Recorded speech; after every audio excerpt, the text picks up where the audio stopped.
राधे राधे। आप सभी का आध्यात्मिक पथ चैनल में स्वागत है। आज आप सुनिए पुरुषोत्तम मास का दूसरे दिन दूसरा अध्याय।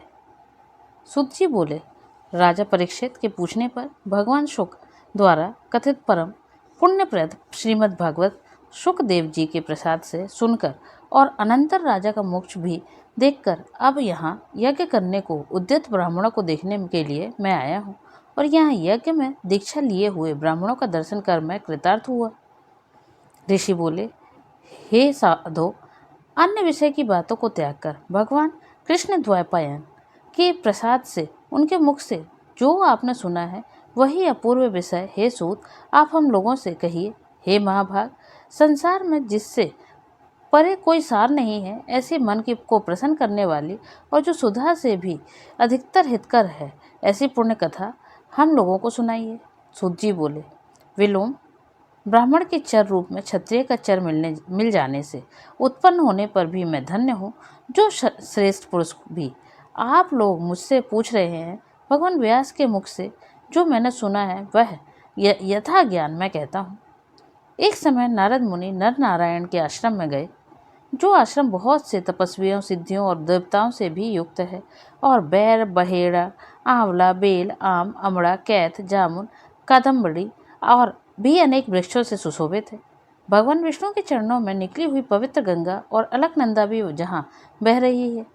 ऐसे नर नारायण के स्थान में श्री नारद मुनि ने जाकर उन पर ब्रह्मा नारायण को, जिनका मन सदा चिंतन में लगा रहता है, जिसके जितेंद्रिय काम, क्रोध आदि शत्रुओं को जीते हुए है, अत्यंत प्रभा जिनके शरीर में चमक रही है, ऐसे देवताओं के भी देव तपस्वी नारायण को साष्टांग दंडवत प्रणाम कर और हाथ जोड़कर नारद उस मुनि व्यापक प्रभु की स्तुति करने लगे। नारद जी बोले, हे देवदेव, हे जगन्नाथ, हे कृपा सागर सतपते, आप सत्यव्रत हो, त्रिसत्य हो, सत्य आत्मा हो और सत्य संभव हो। हे सत्यों ने आपको नमस्कार है, मैं आपकी शरण में आया हूँ। आप जो तप है वह संपूर्ण प्राणियों की शिक्षा के लिए और मर्यादा की स्थापना के लिए है। यदि आप तपस्या ना करें तो जैसे कलयुग में एक के पाप करने से सारी पृथ्वी डूबती है, वैसे ही एक के पुण्य करने से सारी पृथ्वी तरती है। इसमें तनिक भी संशय नहीं है। पहले सतयुग आदि में जैसे एक पाप करता था तो सभी पापी हो जाते थे, ऐसे ही स्थिति हटाकर कलयुग में केवल कर्ता ही पापों से लिप्त होता है।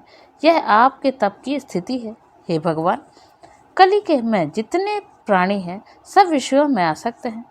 स्त्री, पुत्र, ग्रह में लगा है चित्त जिनका, ऐसे प्राणियों को हित करने वाला जो हो और मेरा भी थोड़ा कल्याण हो, ऐसा विषय विचार कर केवल आप ही कहने के योग्य हैं। वहीं आपके मुख से सुनने की इच्छा से मैं ब्रह्मलोक से यहाँ आया हूँ। आपकी उपकार प्रिय विष्णु हैं, ऐसा वेदों में निश्चित है। इसलिए लोकोपकार के लिए कथा का सार इस समय आप सुनाइए, जिसके श्रवण मात्र से निर्भय मोक्ष पद को प्राप्त करें। इस प्रकार नारद जी का वचन सुन भगवान ऋषि आनंद से खिलखिला उठे और भुवन को पवित्र करने वाली पुण्य कथा आरंभ की। श्री नारायण बोले, हे नारद, गोपा की स्त्रियों के मुख कमल के भ्रमर, रास के ईश्वर, रसिकों के आभरण, वृंदावन बिहारी, वज्र के पति आदि पुरुष भगवान की पुण्य कथा को कहता हूँ, जो निमेष मात्र समय से मैं जगत को उत्पन्न करने वाले हैं।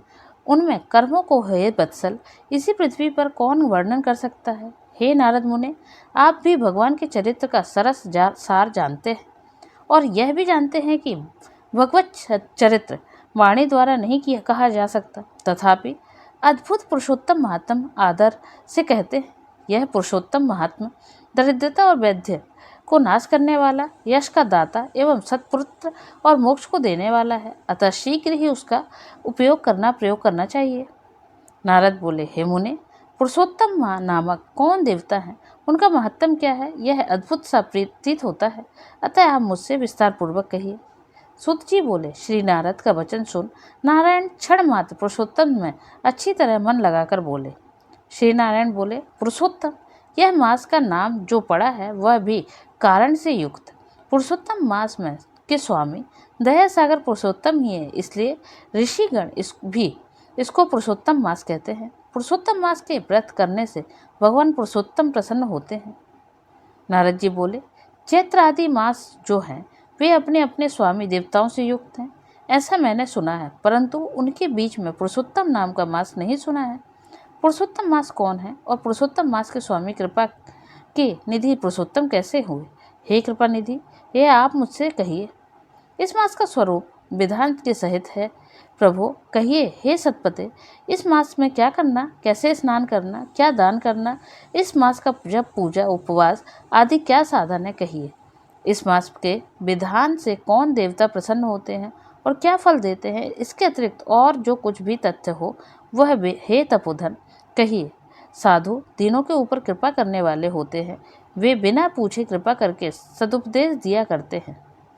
इस पृथ्वी पर जो मनुष्य दूसरों के भाग्य के अनुवर्ती दरिद्रता से पीड़ित, नित्य रोगी रहने वाले, पुत्र चाहने वाले, जड़ गूंगे, ऊपर से अपने को बड़े धार्मिक दर्शाने वाले, विद्या विहीन, मलिन वस्त्रों को धारण करने वाले, नास्तिक, पर स्त्रीगामी, नीच, जर्जर, दास वृत्ति करने वाले, आशा जिनकी नष्ट हो गई हो, संकल्प जिनके भंग हो गए हों, तत्व जिनके क्षीण हो गए हों, कुरूपी, रोगी, कुष्ठी, टेढ़े मेढ़े अंग वाले, अंधे, इष्ट वियोगी, मित्र वियोग, स्त्री वियोग, माता पिता विहीन, शोक दुख आदि से सुख गए हों, अंग जिनके अपनी इष्ट वस्तु से रहित उत्पन्न हुआ करते हैं। किस अनुष्ठान के करने और सुनने से पुनः उत्पन्न ना हो, हे प्रभु, ऐसा प्रयोग हमको सुनाइए।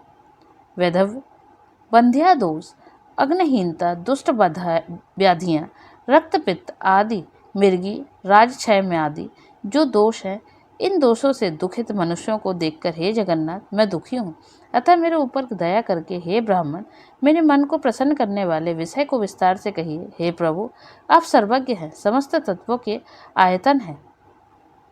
सूत जी बोले, इस प्रकार नारद के परोपकारी मधुर वचनों को सुनकर देव नारायण चंद्रमा की तरह शांति महामुनि नारद के नए मेघ के समान गंभीर वचन बोले। इति श्री बृहनारदीय पुरुषोत्तम महात्म्य द्वितीय अध्याय। हरि शरणम।